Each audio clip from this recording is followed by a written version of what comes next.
रसीड़े है बूंदी डाला प्रशासन ती कह के लिए एक मुट्ठी रेत गिरवा रखा है बताओ बेरोन हवा चल उस टाइम भी सांस नहीं लेने दे। सभी शहरवासियों ने इकट्ठा हो गए और जाम लगा रखा है और गेट का ताला बंद कर रखा है। मच्छर और कीट यहाँ पे पैदा हो गए हैं, बच्चों में बीमारियां फैलने का भय रहता है। शहर के लोग हैं, किसी पार्टी के लोग हैं, ठीक है, या सामाजिक कार्यकर्ता भी हो सकते हैं।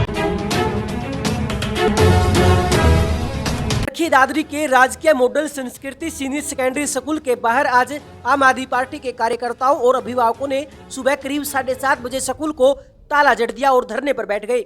स्कूल को ताला जड़ने की सूचना पाकर मौके पर पुलिस पहुंची, अभिभावकों और कार्यकर्ताओं को समझाने का प्रयास किया, लेकिन वह नहीं माने और कार्रवाई करने की मांग करने लगे। लोगों का कहना है कि पिछले कई सालों से स्कूल में जलभराव है, बार बार शिकायत करने के बाद भी समस्या का कोई समाधान नहीं हो पा रहा है। अध्यापकों का कहना है कि 1200 के करीब विद्यार्थी स्कूल में पढ़ने के लिए आते हैं और 50 से करीब शिक्षक भी हैं। जलभराव के कारण विद्यार्थियों को परेशानियों का सामना करना पड़ रहा है। राजकीय मॉडल संस्कृति सीनियर सेकेंडरी स्कूल के प्रिंसिपल सुरेश यादव का कहना है कि उन्होंने जलभराव की समस्या को लेकर संबंधित विभाग के खिलाफ उपायुक्त को लिखित में शिकायत देने का आश्वासन दिया, तब जाकर लोगों ने स्कूल का ताला खोला। गंदगी है, मच्छर से रसीड़े है बूंदी डाला प्रशासन ती कह के लिए एक मुट्ठी रेत गिरवा रखा है बताओ बेरोन कह लाख के हैं रुपया भी आ रहा, कोई समाधान को नहीं। आखिरी में तंग पागी जो मोटर लगाई थी वह भी उठा ले गए, पाइप से वे पाट रखे हैं, कोई व्यवस्था को नहीं, कति तंग पागी ताला लगाया है। लादान पन्ना के आधे 50% बाढ़ की सम पड़े हैं, लादान पन्ना पंचायत ने जाम लगाया है, ताला लगाया है।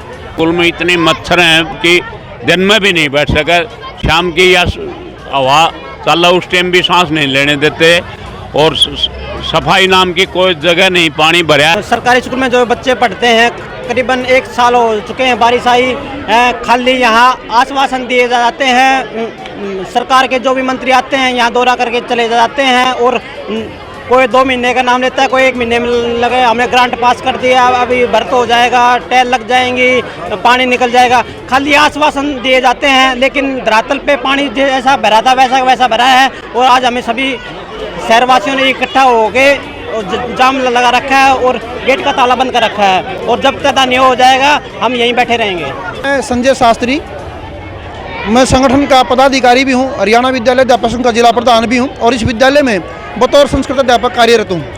लेकिन स्कूल में वास्तव में जो समस्या है पिछले 3-4 साल से है, क्योंकि जब इसके पास एक खाडी थी वो खाडी भर गई है और जब भी वो बारिश का मौसम होता है ओवरफ्लो होकर के स्कूल में सारा पानी आता है। स्कूल में पानी आता है तो नई बिल्डिंग जो यहाँ के मुख्यमंत्री थे स्वर्गीय हुकम सिंह जी, उनके रहनुमाई में ये बिल्डिंग सामने जो दिखाई दे रही है आपको बनी थी, बहुत बढ़िया बिल्डिंग, आज भी वो जर्जर हालात में नहीं है, लेकिन वो सारी बिल्डिंग पानी के अंदर भर जाती है और बच्चों को बैठने का कोई स्थान नहीं मिल पाता है। हमने पीछे 2 सीट में लगाने का प्रयास किया, लेकिन ये प्रवेश का समय है, एडमिशन का टाइम है, तो एक टाइम में अभी बरसात हुई, बेमौसमी बारिश, उसकी वजह से हमारी नीचे की बिल्डिंग डूब गई थी और बच्चों को बैठने का स्थान नहीं था। हमने बच्चों को इधर उधर करके कहीं भी एडजस्ट किया, लेकिन उसके बावजूद भी अब मौसम जो है इतना ख़राब हो चुका है कि मच्छर और कीट यहाँ पे पैदा हो गए हैं, बच्चों में बीमारियाँ फैलने का भय रहता है। और जो नए एडमिशन आ रहे हैं, नया सेशन चल रहा है, जो माँ बाप प्राइवेट स्कूलों से थक चुके हैं, जो फीस पे नहीं कर सकते, वो माँ बाप यहाँ पे एक आस लगाए बैठे हैं कि इन विद्यालयों में ठीक पढ़ाई हो रही है, बहुत बढ़िया स्टाफ है यहाँ पे, सारे के सारे सेंटा के तहत एग्जाम दे करके आए हैं, उसके बावजूद भी बच्चों को बैठने का सही स्थान नहीं है।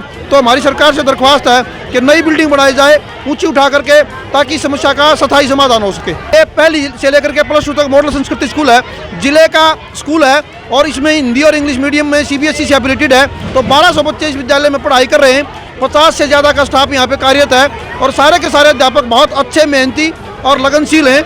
विद्यालय में पढ़ाई की किसी प्रकार की कोई समस्या नहीं है, समस्या है तो केवल बच्चों को बैठने के लिए।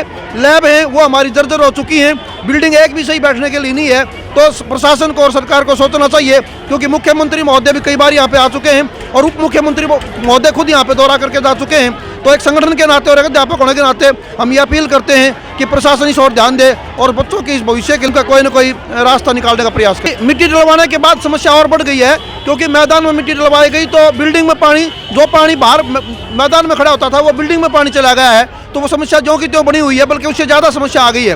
तो मिट्टी भरवाने से कोई फायदा नहीं हुआ, जब तक बिल्डिंग ऊंची ऊपर उठ करके नहीं बनेगी, मैदान में मिट्टी डलवाने का या पानी की निकासी परमानेंट हो, यहाँ पे दोनों में से कोई चीज़ एक समाधान हो, तभी जाकर के इसका समाधान हो सकता है। शहर के लोग हैं, किसी पार्टी के लोग हैं, ठीक है, या सामाजिक कार्यकर्ता भी हो सकते हैं। ये चाहते हैं कि स्कूल में जो पानी भरा है, बार बार पानी भर जाता है, उस पानी को निकाला जाए। इसके लिए उन्होंने तालाबंदी कर दी। मैं इनसे रिक्वेस्ट कर रहा हूँ कि बच्चों को कम से कम अंदर आने दें, क्योंकि बच्चों की पढ़ाई बाधित है। अपनी बात हम शांतिपूर्ण तरीके से प्रशासन को पहले भी रख चुके हैं, आगे भी रखेंगे। लगभग आप मानो 5 साल से बनी हुई है ये, लेकिन हम हर बार जब भी पानी भरता है उसके लिए हम प्रयास करते हैं, अपने प्रशासन से भी प्रयास करते हैं और हर बार पानी निकलवा दिया जाता है। फिलिंग का टेंडर हुआ है ऊपर से डिपार्टमेंट से, और उसमें कुछ काम हुआ है। बाकी बार बार पानी भरने की वजह से काम रुका हुआ है। जब भी पानी की समस्या हट जाएगी वो किसी कंपनी को दिया गया है, कंपनी इस मामले में कार्य करेगी। तो ये है जी, जो ज़मीन है ना, जो अपने जो स्कूल का ग्राउंड है, स्कूल है, वो चारों कम से कम 3 साढ़े 3 फीट नीचे है ये। तो इसका पानी वैसे तो निकासी का कोई प्रबंध हो नहीं सकता। या इसमें अर्थ फिलिंग करवाई जाए, अर्थ फिलिंग करवा करके नई बिल्डिंग बनाई जाए, उसके बाद इसका कोई समाधान हो सकता है।